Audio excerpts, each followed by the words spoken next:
Oke, bismillahirrahmanirrahim. Assalamualaikum warahmatullahi wabarakatuh.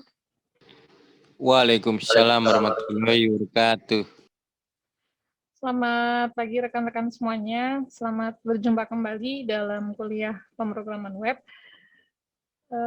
Sebelum kita mulai perkuliahan pada pagi hari ini, kita awali dulu dengan doa. Berdoa menurut agama dan keyakinan masing-masing. Saya persilahkan.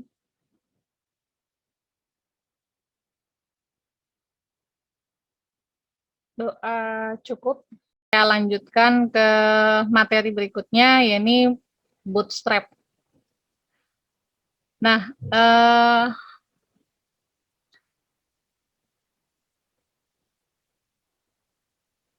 bootstrap ini merupakan salah satu framework yang cukup populer di dunia front end, yang mana dia ini framework untuk CSS, untuk membangun CSS, dan juga selain CSS nanti dia dikombinasikan dengan adanya fitur JavaScript juga yang sudah embed di Bootstrap ini.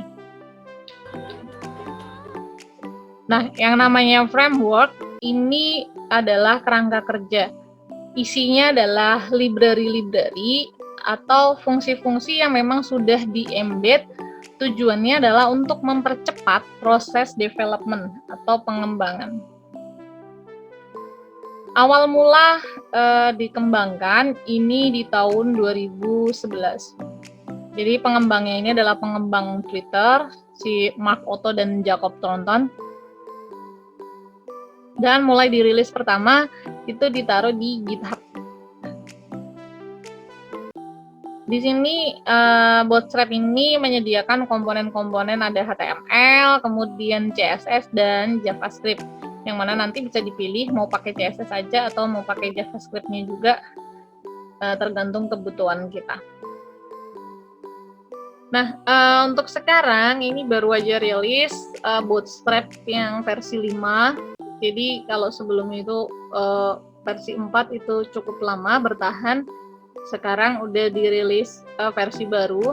Di versi 5 ini dia ganti logo, kemudian ganti beberapa interface di dokumentasinya, kemudian mengganti penggunaan library dari jQuery. Jadi kalau sebelumnya Bootstrap ini menggunakan jQuery sebagai basis utama dari JavaScript-nya, di versi 5 ini dia udah dikembalikan ke versi natif dari JavaScript, sehingga diharapkan proses rendering tampilannya jauh lebih cepat.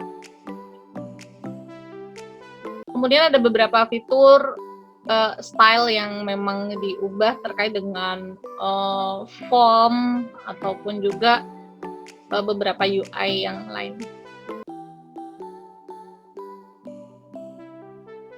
Nah, kenapa sih kita perlu mempelajari Bootstrap ini?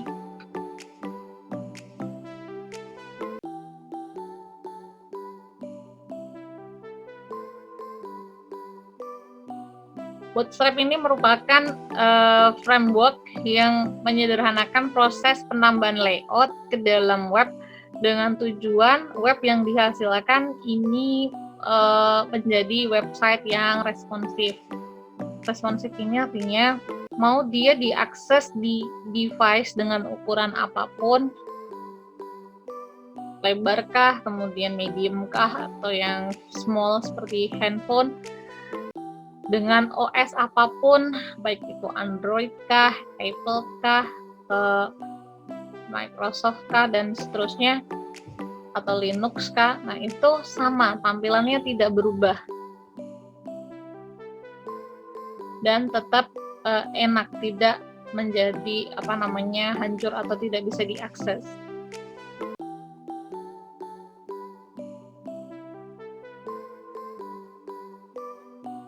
Alasan yang kedua adalah support dari browser. Nah, Bootstrap ini cukup kompatibel dengan browser-browser yang banyak dipakai oleh user, dan dia mengikuti perkembangan browser yang ada. Versi-versi terbaru dari browser itu dia sesuaikan, jadi baik itu Chrome, Mozilla, Safari, Internet Edge ataupun juga Opera. Bootstrap juga mendukung pengembangan website dalam versi mobile. Tentunya di sini web page ya, tetap mobile yang versinya web page, bukan yang application. Kalau application nanti jatuhnya dia sama si aplikasinya sendiri, atau setidaknya model web view ya, seperti itu. Kemudian alasan berikutnya adalah karena dokumentasi dari Bootstrap ini cukup lengkap. Kalian bisa ngakses dokumentasinya ini di getbootstrap.com. Nah, di situ udah lengkap banget. Kalian bisa pelajari atau explore secara mandiri di getbootstrap.com. Dan nanti kalau kita emang develop tampilan menggunakan Bootstrap, kita pun juga akan lebih sering membuka dokumentasinya, karena basis dari penggunaan Bootstrap ini adalah kelas, dan nama-nama kelasnya udah cukup banyak, tinggal kita pakai, dan di situ sudah banyak contoh source code-nya, tinggal di copy aja.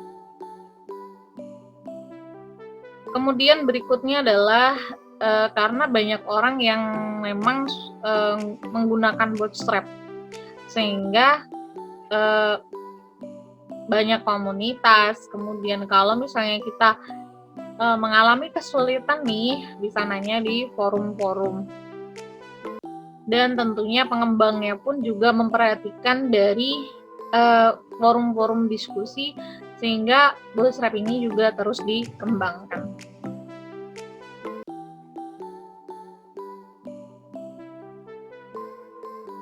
Nah, lalu apa saja yang kita dapatkan ketika kita menginstal Bootstrap ini? Yang pertama adalah struktur dasarnya, scaffolding-nya, dia itu ada penggunaan grid system, kemudian link style, dan background. Kemudian dari sisi CSS, dia konsepnya nanti menggunakan SASS, kemudian global CSS, dan ini bisa kita override atau bisa kita ubah nih value-value dari global CSS-nya. Kemudian berikutnya dari sisi komponen. Nah, kita bisa menggunakan komponen-komponen yang sudah di styling oleh si Bootstrap ini, seperti navigasi, drop down, alert, card, carousel, dan seterusnya. Sehingga kalau misalnya kita mau pakai berulang kali pun tinggal copy paste. Berikutnya JavaScript plugin, di mana Bootstrap ini sudah terintegrasi dengan JavaScript sehingga membuat tampilan lebih menarik. Contohnya diaplikasikan dalam carousel misalnya. Carousel itu tampilan sliding. Jadi kalau misalnya kita punya image, kemudian dia bisa gerak sendiri. Image 1, ganti image 2, ganti image ketiga. Kayak web Amicom masih ID yang di halaman home. Nah, itu contoh penggunaan JavaScript untuk model carousel. Atau bisa juga nih misalnya model drop down yang dia ada sedikit animasinya. Nah, itu menggunakan JavaScript juga. Dan masih banyak lagi lainnya. Kemudian berikutnya customize. Nah, di sini kita dapat nih melakukan customisasi terhadap komponen-komponen dari Bootstrap, mulai dari class variabelnya, JavaScript plugin-nya, kemudian beberapa stylenya pun bisa kita customize.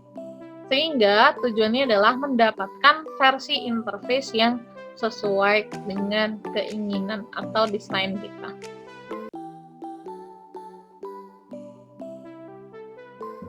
Nah, Yang menjadi pertanyaannya adalah, lalu apa kira-kira kelemahan atau kekurangan dari si Bootstrap ini?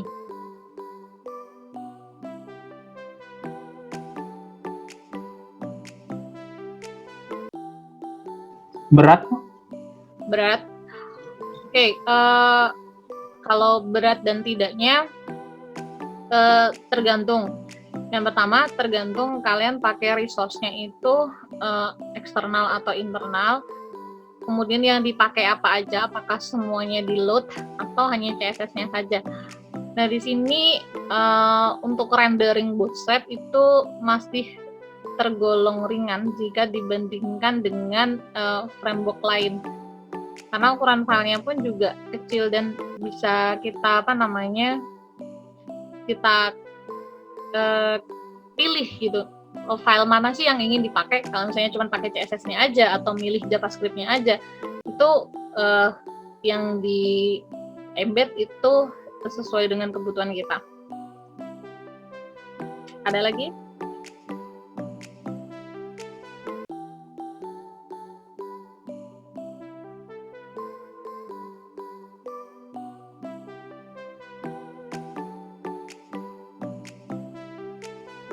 Nah, biasanya kekurangan itu bersebelahan atau sebanding dengan kelebihannya. Jadi kalau tadi dibilang bahwa Bootstrap itu dia mudah dipakai, kemudian banyak orang yang pakai. Nah, mungkin kekurangannya justru di situ. Jadi dengan banyaknya orang yang pakai, kalau misalnya si pemakai itu males melakukan customize atau males memodifikasi versi Bootstrap-nya, tentu tampilannya ini jadi tampilan yang umum, kayak tampilan yang Bootstrap banget kayak gitu, nggak custom lagi kayak gitu. Nah, itu yang cenderung nanti orang itu akan mudah bosen dengan UI ketika menggunakan Bootstrap, karena tampilannya ya gitu lagi gitu, dan banyak orang yang pakai kayak gitu.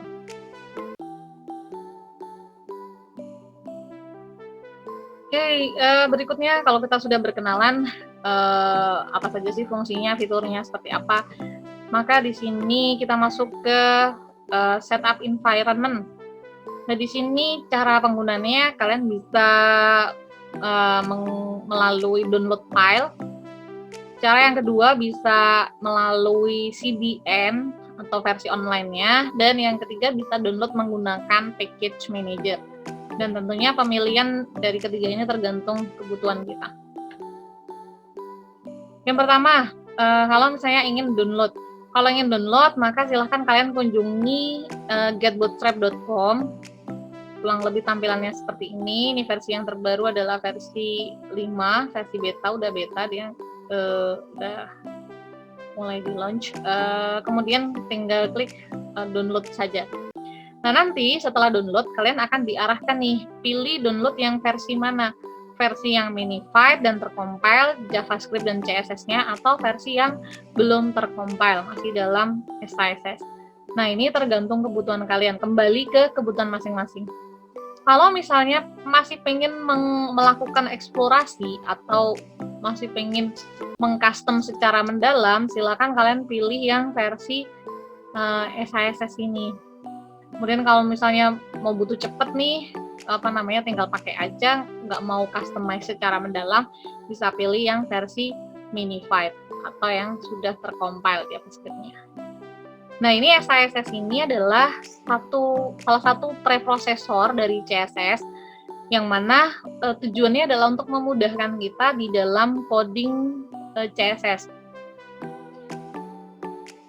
Sudah kita bahas bahwa source code atau sintaks dari CSS itu cuma sederhana, yakni selektor, kemudian kurung kurawal, properti, dan value. Nah, ketika kita menggunakan preprosesor, maka di sini mulai memungkinkan untuk cara nulis CSS layaknya cara nulis bahasa pemrograman yang lain. Jadi kita bisa mendeklarasikan variabel di sini, variabel dari CSS, karena nanti bisa kita pakai lagi nih di kelas-kelas yang lain. Atau bisa juga nanti ada konsep perulangan, kayak gitu memungkinkan. Kemudian ada mixin dan lain sebagainya. Tujuannya adalah untuk memudahkan proses development. Yang kedua adalah memudahkan kayak tampilan itu kan lebih ke arah tema website. Nah, di sini kalau warnanya banyak banget, kemudian variannya banyak banget, kita nggak hafal kodenya, kopas ini, kopas sana. Nah, itu lebih nyaman atau lebih mudah ketika kita deklarasikan dalam variabel-variabel tertentu.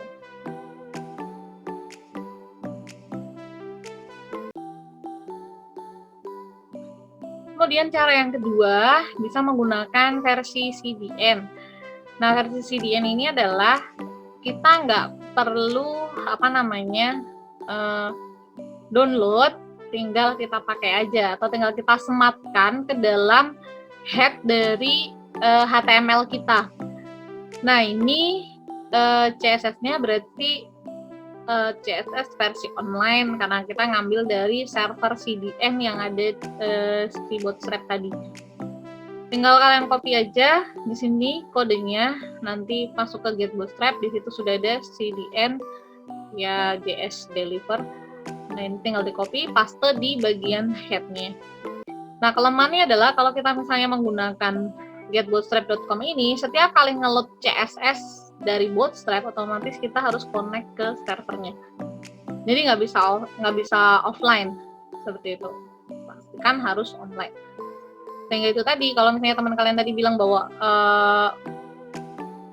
ngeloadnya berat kayak gitu. Nah, kalau misalnya kita pakai CDN, internetnya lemot segala macam, ya mungkin bisa jadi kayak gitu, proses rendering CSS-nya jadi lebih berat karena kita tidak mendownloadnya atau tidak ada di server kita.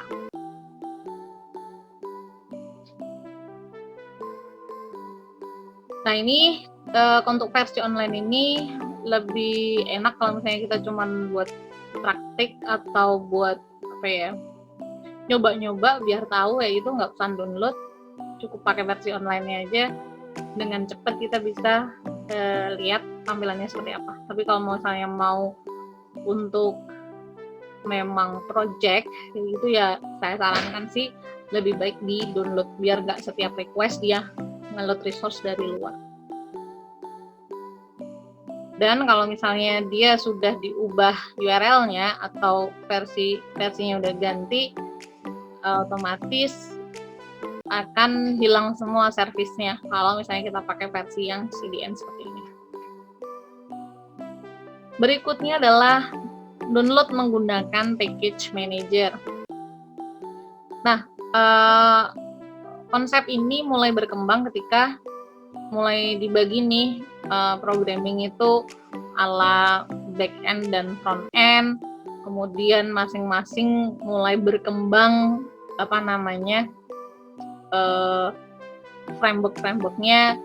Nah, biasanya framework ini memiliki package manager untuk mendownload resource yang di luar project tersebut, atau untuk bisa berkomunikasi dengan service lain, itu biasanya menggunakan package manager.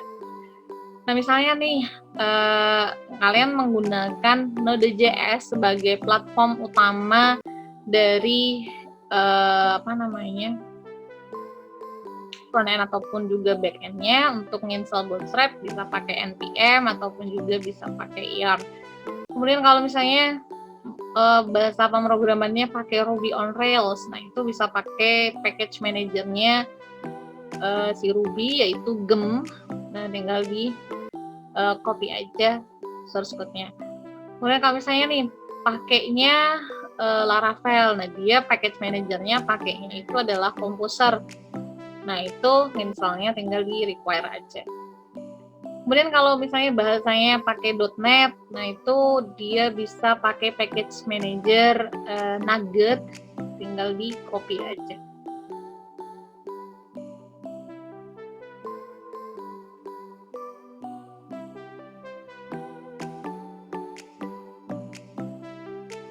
Kemudian berikutnya adalah struktur directory dari Bootstrap.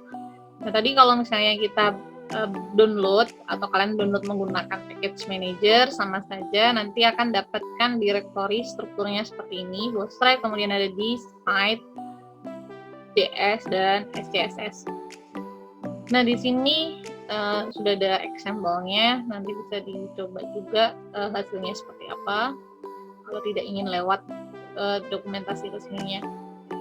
Nah, folder utamanya ada di disk ini, ada dua folder, yakni CSS dan JavaScript. Nah, untuk CSS filenya sendiri ada banyak banget nih, ada Bootstrap Grid, kemudian Reboot, Utilities, Main, RTL, dan lain sebagainya. Nah, ini untuk klasifikasinya seperti ini. Jadi kalau misalnya nih yang Bootstrap sama yang RTL itu tujuannya dia itu untuk mengatur layouting, konten, komponen, dan utilities.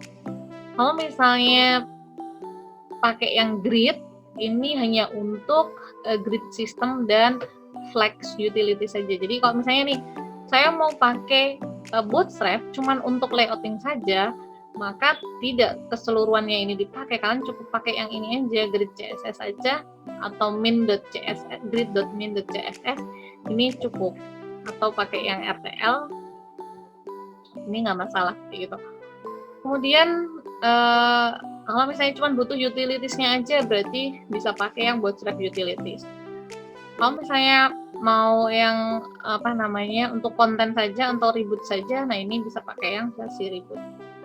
Jadi kalau misalnya pakai keseluruhan, bisa aja kalian copy yang ini aja, bootstrap.css atau bootstrap.min.css. Bedanya min dengan yang biasa, kalau min itu yang versi minified, yang sudah dikompres. Filenya itu kecil, lebih cepat diakses. Ngompresnya seperti apa? Jadi dihilangin enternya. Jadi kalau misalnya kalian kita nulis program kan, misalnya suatu properti enter, properti enter. Nah, itu kalau CSS yang minified atau .min itu dia nggak ada enternya, ditulis mendatar terus kayak gitu. Jadi filenya nanti hasilnya lebih kecil. Karena meskipun enter, itu nanti akan berpengaruh nih terhadap size dari program, dan eksekusinya pun juga lebih cepat yang versi min. Karena tanpa spasi. Kalau kita bingung bacanya yang min ini kan karena mendatar kayak itu nggak enak dari sisi manusia, tapi enak sama si mesin. Tapi kalau yang Bootstrap.css enak di manusia, tapi nggak enak di mesin kayak gitu. Kemudian untuk folder JavaScript-nya, nah ini ada beberapa versi juga, ada yang bundle dan Bootstrap aja.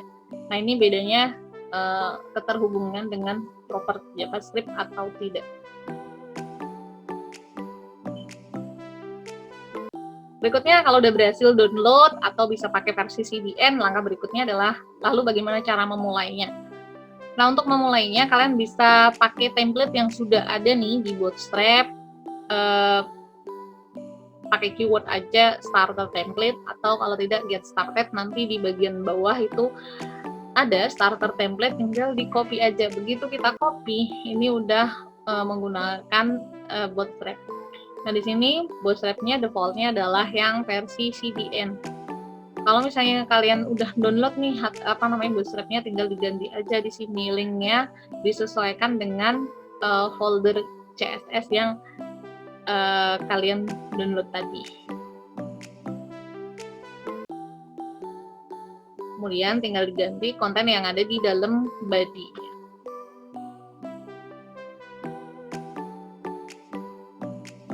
Berikutnya, tadi dibilang bahwa Bootstrap ini responsif, dia bisa menyesuaikan nih terhadap ukuran dari device ataupun juga operating system yang digunakan si browser. Nah, di sini kuncinya adalah pada meta tag-nya. Nah, jangan lupa nih, kalau di starter template tadi udah otomatis kita ada metadatanya, itu meta name-nya viewport, kontennya apa, initial skill-nya 1. Nah, ini Maka kalau kalian nulis sendiri, misalnya langsung nulis kode HTML-nya seperti apa, jangan lupa tambahkan ini di bagian metanya agar halaman kita tetap responsif. Dan nanti bisa kalian inspect elemen, kemudian kalian lihat-lihat tuh tampilannya di device mana aja kayak gitu untuk nyobain benar nggak nih udah responsif atau belum kayak gitu.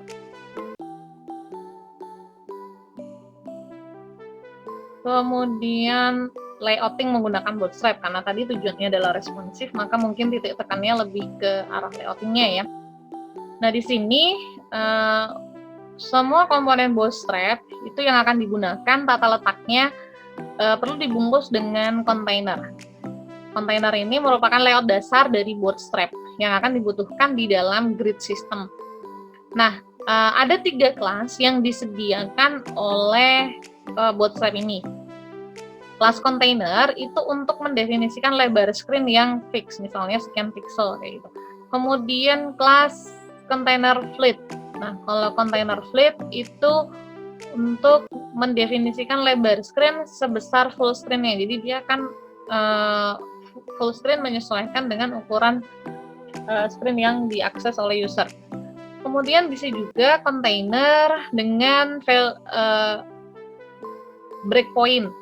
Nah, breakpoint ini ada 6 breakpoint yang ada di Bootstrap yang bisa kita gunakan. Nah, ini breakpoint-nya ada XS atau SM, medium, large, extra large, dan extra large. Nah, ini yang extra large ini baru ada di Bootstrap 5. Kalau dulu sebelumnya cuma sampai extra large saja. Tapi karena di sini perkembangan device juga berkembang, makin banyak nih device yang ukuran dimensinya ini semakin lebar atau semakin besar, maka si penyedia framework CSS ini juga menyesuaikan di sini agar tampilannya tetap bagus, tetap responsif di device dengan ukuran berapapun. Nah, ini kelas infig-nya yang mungkin perlu diingat ada SM, MD, LG, XL, dan XXL. Sehingga kalau tadi container breakpoint berarti misalnya kita bisa kombinasikan container SM, ini berarti kita pakainya yang versi small. Kemudian container MD kayak gitu, kontainer LG dan seterusnya. Nah, ini udah ada kalau misalnya kita pakai SM itu berarti yang 100% yang apa, kemudian smallnya nanti berapa dan seterusnya itu sudah ada, tinggal dilihat di dokumentasinya.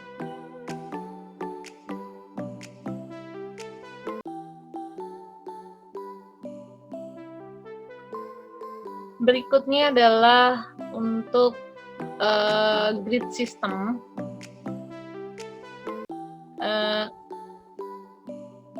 Grid system ini ada di sistem layouting dari Bootstrap. Nah, di sini untuk membuat grid system, maka kita perlu mendefinisikan terlebih dahulu kontainernya dengan menggunakan 3 kelas tadi, kelas fluid, container fluid, dan container breakpoint. Kemudian setelah kita deklarasikan kontainernya, kita deklarasikan row. Nah, row ini akan membungkus kolom. Nah, setiap kolom dia akan memiliki padding tertentu yang kita sebut dengan nama gutter. Nah, di sini semua konten itu kita letakkan di bagian kolom, bukan row. Jadi kayak tabel itu ada row dan col. Nah, kalau di grid system ini juga sama. Dia bungkus utamanya ini kontainer, dalamnya ada row, dalam row ada col. Nah, total maksimal kolom itu nilainya adalah 12. Sehingga kalian bisa menggunakan range antara 1 sampai dengan 12 untuk membagi lebar kolomnya. Dan lebar kolom ini akan mengacu pada lebar PL-nya. Nah, ini udah ada settingan gutternya berapa tadi, paddingnya, kemudian prefixnya. Nah, ini untuk call ini juga kita bisa pakai breakpoint, call SM, MD, LG, dan seterusnya.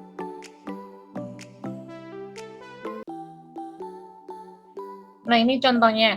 Misalkan kita mau bikin tampilan seperti ini, ada kontainer, kemudian di dalamnya dibagi jadi 3 kolom nih. Kolom 1, kolom 2, dan kolom 3. Maka kita bisa deklarasikan di sini misalkan kelas utamanya yang membungkus ini adalah kelas kontainer. Kemudian jangan lupa deklarasikan kelas row. Kemudian berikutnya di dalamnya ada kelas call. Kolomnya berapa? Sejumlah kolom yang ingin kita tampilkan. Nah, di sini bisa seperti ini ya, call SM atau call aja juga bisa. Nah, di sini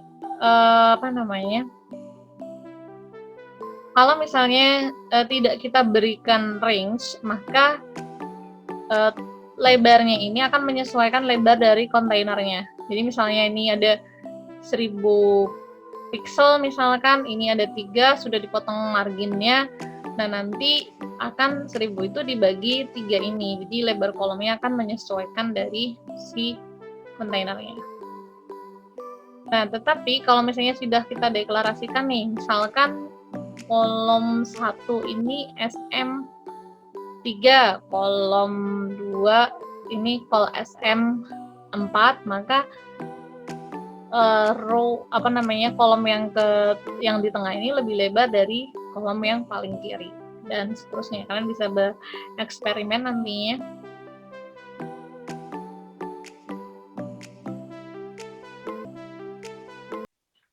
Kemudian berikutnya ada yang namanya konten. Nah, konten ini untuk mengatur tipografi, image, tampilan, table, dan figur. Tipografi ini maksudnya adalah misalkan sudah ada standar pengaturan heading, ukuran size heading itu berapa, fontnya apa, kemudian paddingnya berapa, jarak antar katanya itu berapa. Nah, itu kalau misalnya masih mau di custom, ganti font family, itu masih memungkinkan. Kemudian image, apakah image itu mau di-display secara rounded atau square, kemudian dengan border yang seperti apa, itu sudah ada kelas-kelasnya.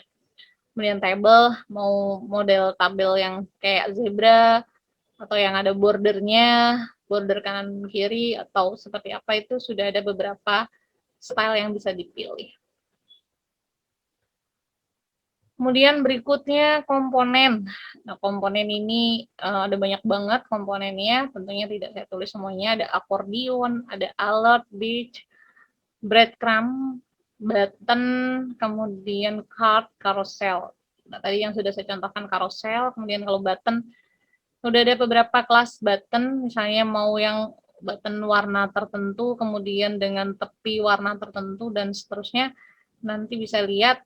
Nah, untuk lebih jelasnya nanti bisa langsung buka di getbootstrap.com. Oke, silakan kalau ada pertanyaan terkait dengan Bootstrap, saya persilahkan. Oke, kalau tidak ada lagi pertanyaan, terima kasih. Kita cukupkan sampai di sini. Kurang dan lebihnya mohon dimaafkan. Assalamualaikum warahmatullahi wabarakatuh.